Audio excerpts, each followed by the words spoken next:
Mayong adlaw mga higala. For today's mini vlog ay nagluluto ako ng paksiw. Yellowfin na paksiw. Nilagyan ko pala ng siling haba para medyo maanghang.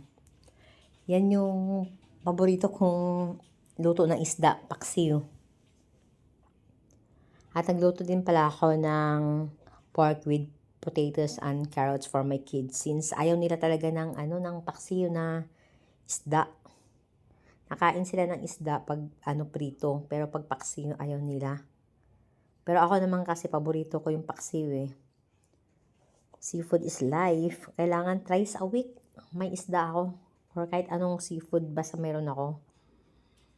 Ito po yung ulam namin for lunch.